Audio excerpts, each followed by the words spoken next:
Seriously I don't take supplements. నాకు నా kidneys important muscles కన్నా.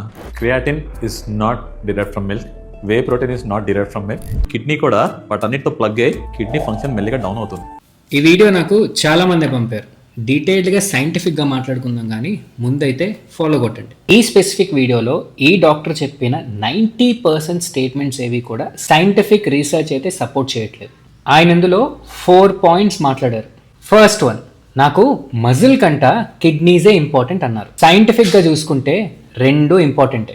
కిడ్నీస్ ఏమో మన బాడీలో వేస్ట్ని ఫిల్ట్రేషన్ ప్రాసెస్లో ఉపయోగపడితే, మజిల్ ఏమో డయాబెటీస్ బీపీ రాకుండా కాపాడుతుంది. ఒకవేళ మీకు కానీ హై డయాబెటీస్ కానీ హై బీపీ కానీ ఉంటే అది మీ కిడ్నీ ఫెయిల్యూర్ అయ్యేలా చేస్తుందని చెప్పి మెడికల్ సైన్సే చెప్తుంది. అలాంటప్పుడు ఈ కంటెక్స్ట్లో చూస్తే మజిల్ ఎంతో కొంత బిల్డ్ చేయడం కిడ్నీకి బెనిఫిషియలే కదా. రెండోది, creatine and way is not derived from milk అన్నారు. సో ఈ స్టేట్మెంట్లో కూడా ఒకటి కరెక్ట్ ఒకటి తప్పు ఉంది. క్రియేటిన్ మనకి మిల్క్ లోంచి రాదు, యానిమల్ మీట్ నుంచి వస్తుంది. అది మనకి ఎక్కువగా ఫుడ్ సోర్సెస్ నుంచి రాకపోవడం వల్ల సప్లిమెంట్ చేయమంటారు. అదే వే ప్రోటీన్ సంగతికి వస్తే ఇట్స్ ఏ మిల్క్ ప్రొడక్ట్, పాలల్లోంచి వచ్చేది. చీజ్ మ్యానుఫ్యాక్చరింగ్ బై ప్రొడక్ట్లో వచ్చేదే వే ప్రోటీన్. ఈ సింపుల్ విషయాలు బేసిక్ గూగుల్ చేసినా తెలిసిపోతాయి మనకి. అండ్ ఇలాంటి స్టేట్మెంట్స్ అన్నీ కూడా 1970sలోవి. మనం 2025లో ఉన్నాం. రీసెర్చ్ చాలా డెవలప్ అయింది అండ్ మనం తెలుసుకోవాల్సింది కూడా చాలా ఉంది. థర్డ్ పాయింట్, ఒక అబ్బాయి ఎగ్జాంపుల్ ఇచ్చి ఆ అబ్బాయి క్రియేటిన్ వే ప్రోటీన్ వాడటం వల్ల తన క్రియేటినిన్ లెవెల్స్ పెరిగిపోయి దానివల్ల కిడ్నీ ఫెయిల్యూర్ అయిపోయే ఛాన్సెస్ ఉన్నాయి అని చెప్తున్నారు. బేసికలీ ఈయన చెప్పిన స్టేట్మెంట్స్కి ప్రాపర్ డేటా లేదు.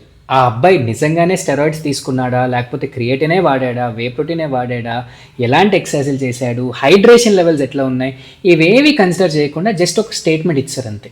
లాస్ట్ వన్, క్రియేటినిన్ లెవెల్స్ పెరగడం వల్ల కిడ్నీ ఫెయిల్యూర్ అయిపోతుంది అని చెప్తున్నారు. ఇక్కడ అందరూ తెలుసుకోవాల్సిన విషయం ఏంటంటే, ఎవరైతే రెగ్యులర్గా జిమ్కి వెళ్తారో, ఎవరైతే ఎథ్లీట్స్ ఉన్నారో, స్పోర్ట్స్ పర్సన్స్ ఉన్నారో, అంటే రెగ్యులర్గా రిగరస్ యాక్టివిటీ ఎవరైతే చేస్తారో వాళ్ళ క్రియేటినిన్ లెవెల్స్ నార్మల్ పర్సన్తో పోల్చుకుంటే కొంచెం ఎక్కువ ఉంటాయి. అండ్ ఈ విషయాన్ని చాలానే రీసెర్చెస్లో మెన్షన్ చేశారు. దాంట్లో కూడా క్రియేటినిన్ లెవెల్స్ ఎలివేట్ అయినంత మాత్రాన కిడ్నీలు కొట్టేసినట్టు కాదు అని చెప్తున్నారు. సో ఇలాంటి కండిషన్స్లో ఈజిఎఫ్ఆర్తో పాటు సిస్టాటిన్ సిని కూడా వాళ్ళు మెజర్ చేస్తారు.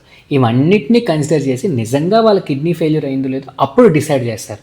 Again I'm not a doctor, scientific research ఏం చెప్తుందో మీకు అదే చెప్తున్నా. సో క్రియేటిన్ గురించి, వే ప్రోటీన్ గురించి భయపడే ముందు ఫస్ట్ ఒకసారి కిడ్నీ ఫంక్షన్ టెస్ట్ చేయించుకోండి. అన్ని లెవెల్స్ బాగానే ఉన్నాయంటే డెఫినెట్గా సప్లిమెంట్ చేసుకోవచ్చు. హైడ్రేషన్ లెవెల్స్ కూడా మంచిగా మెయింటైన్ చేసుకోండి. అది మ్యాటర్.